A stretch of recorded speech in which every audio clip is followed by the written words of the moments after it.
In a sprawling hardware store at midnight, a manager rips a janitor's badge and forces him to clean a hazardous spill while customers look on. A young stalker risks suspension and her paycheck to step in, set safety cones, and walk the shaken man to the break room. Quiet care replaces a public humiliation, and small, lasting changes ripple through the store. Just a quick note before we begin: share this with a friend, and subscribe for more. Also, let me know in the comments which country you're watching from. It always amazes me how far these stories travel. The night shift manager tore the janitor's name badge off his chest and dropped it into the grey mop bucket. The clink of plastic against the wringer cut through the aisle, sharper than the fluorescent buzz. Ammonia burned the air. The janitor, a thin man with a grey mustache, was on one knee, trying to wipe a slick under the lighting display. Customers in work boots and hoodies slowed their carts, pretended to look at extension cords. "Do you even read the labels?" the manager said. He wore a crisp tie even at midnight. "This is a safety incident. That's a write-up. That's money we don't have." He nudged the mop bucket closer with his shoe. The old man flinched and wiped faster. Water squeaked under his palm. The manager's smile was tight, not happy.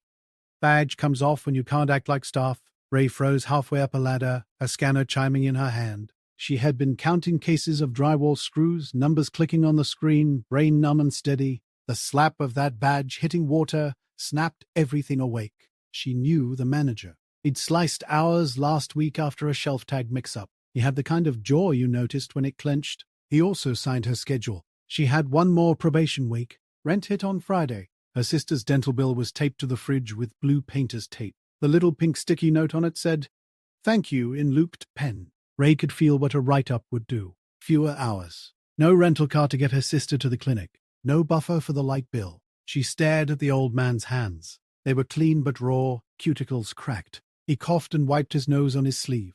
The air smelled like lemon and metal and old dust. She climbed down and set the scanner on a shelf.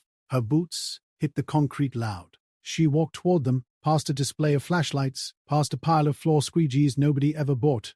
"Step back," the manager said as she came up. He pointed past her shoulder at the mess. "You're not trained on chemicals." Ray lifted one of the yellow floor cones off a hook by the end cap. She flipped it open and set it down hard, letters facing the aisle. Wet floor, big and black, impossible to ignore. Then she set another and another. 3 small islands of caution around the slick. She stepped into the slick and clicked the radio on her belt. "Code orange on aisle 9, she said, voice even. "Need a spill kit and a fan." The manager's face went red in patches. "Turn that off," he said.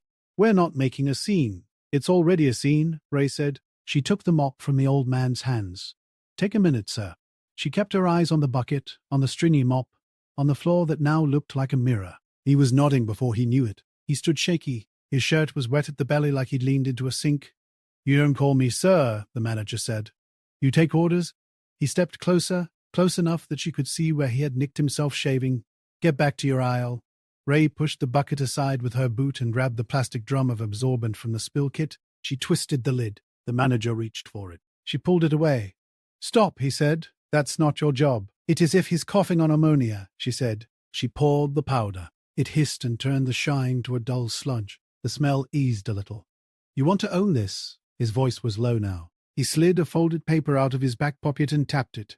"Insubordination puts you off the schedule. I will do it tonight." Ray felt heat climb up her neck. She kept pouring. The old man leaned against the shelf end cap, breath small and careful. His hands shook in the way that made you want to look away, so she didn't. The manager pointed at a broken clamp light on the floor, glass intact, but bent. "That's $90. Payroll is tight. You'll be paying for that if you touch it." Ray pulled her wallet from her back pocket, the canvas one with a coffee ring on it. She fished out her debit card and slid it across the shelf to him. "Scan it," she said. "Put the light on me." He looked at the card like it was a joke. "You think this makes it fine?" "It makes it safe," Ray said. She spread more absorbent and got on her knees with a squeegee board. Her jeans soaked at the knees. Cold, stinging, her hands worked fast, because a spill had to set before you could move it. And he's taking a break. He's done for the minute. Bystanders drifted. A woman in a beanie grabbed extension cords and left. A teenager in a security jacket stood with his thumb in his pocket and didn't come closer. The manager grabbed the radio from her belt. He clicked it and spoke. "Cancel code orange," he said. "False alarm." Ray reached and clicked it back on. "Do not cancel," she said, eyes on the floor, voice steady. "We need the fan, and a new badge printed for our custodian." She didn't look up to see his face at that part. "That's it," he said, almost quiet. "Clock out, right now. Hand me your keys." He told her to clock out. He held out his palm like a cop asking for proof. People at the end of the aisle felt the charge in the air and turned their backs like that would make it not their problem. Ray stood. Her knees left two dark crescents on the concrete. She took the keys off her belt. The ring was heavy with nothing that mattered: supply closet, back dock, paper room. She pressed them into his hand. Then she walked past him and slipped an arm under the old man's elbow. "Break room?" she said. "Come on, don't leave the scene," the manager said. He said it like he didn't know which rules mattered. "You're making it worse." He looked at the debit card still on the shelf. He picked it up and slid it back to where she had been. He was careful not to touch it with his fingers too long. "I'll clean that," Ray said. "And we'll put the fan. Then I'll clock out." She meant it. She meant it even if the paper said she was done. They moved slow. The old man's name, once printed in blue on plastic, now swirled in the bottom of the mop bucket, clouded with dust. He didn't say a word until they turned into the hall where the soda machine hummed. In the break room, the hum of the vending machines felt steady. The old man sat at the far table, the one under the corkboard with the torn safety posters. Ray found a paper cup and filled it at the tap. She watched the line in the cup rise, silver under the harsh light. He sipped and coughed. He pressed his palm to his chest and looked at the table instead of her face. "Didn't mean to make a mess," he said, voice a soft scrape. "It's a store," Ray said. She opened the red first aid kit that always held 2 bandages and nothing else.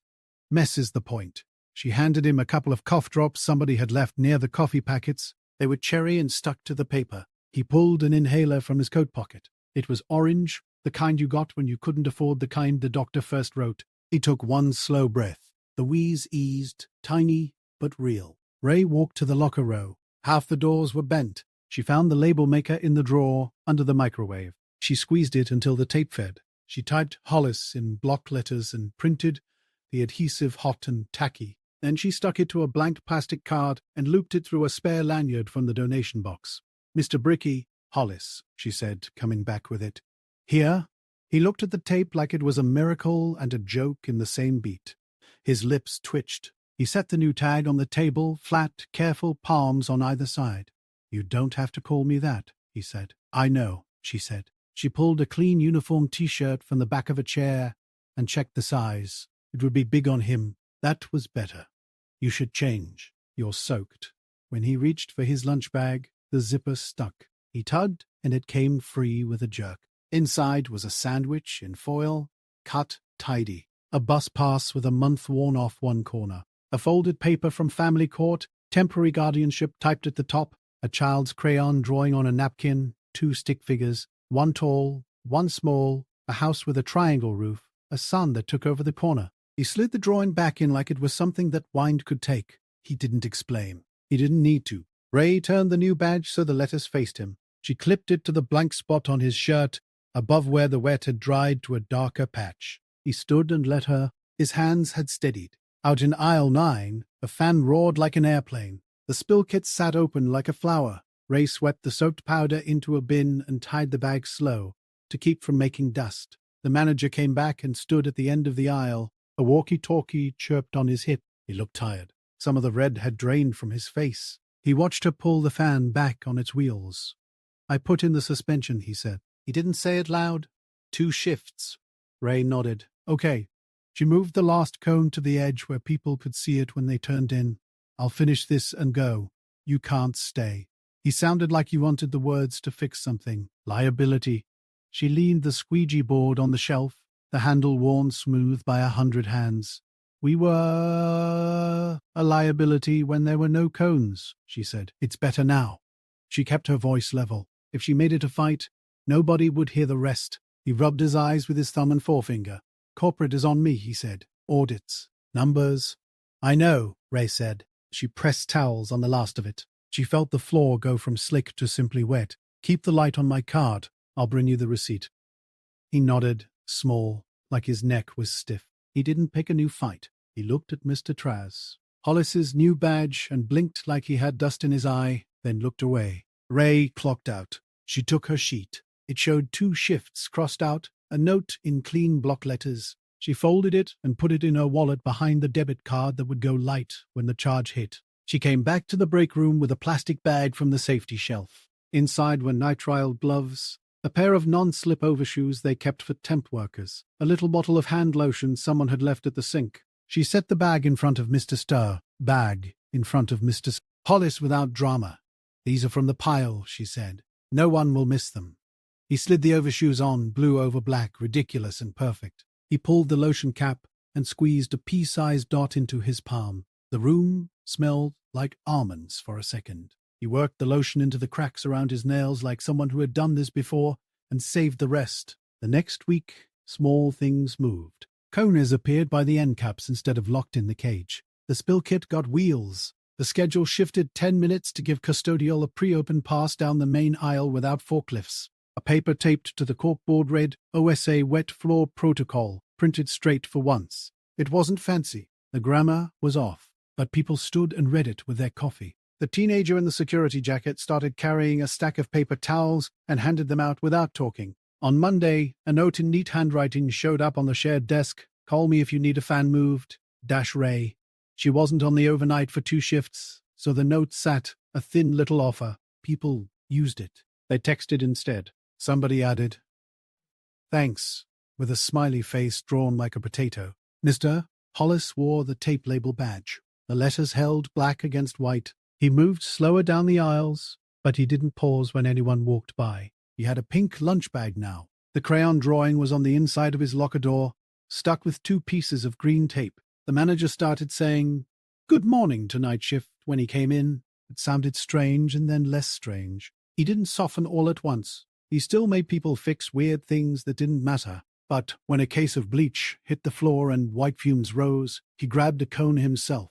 On her way out toward dawn, Ray paused by the sliding doors. Cold air pressed in from outside. The yellow cone in aisle 9 caught the light and threw it back, a small, clean triangle in a big store. Mr. Techover. Hollis walked past it, his shoulders relaxed, his new tag tapping light against his chest. Ray zipped her jacket to her throat. She touched the edges of her empty keyring and felt okay anyway.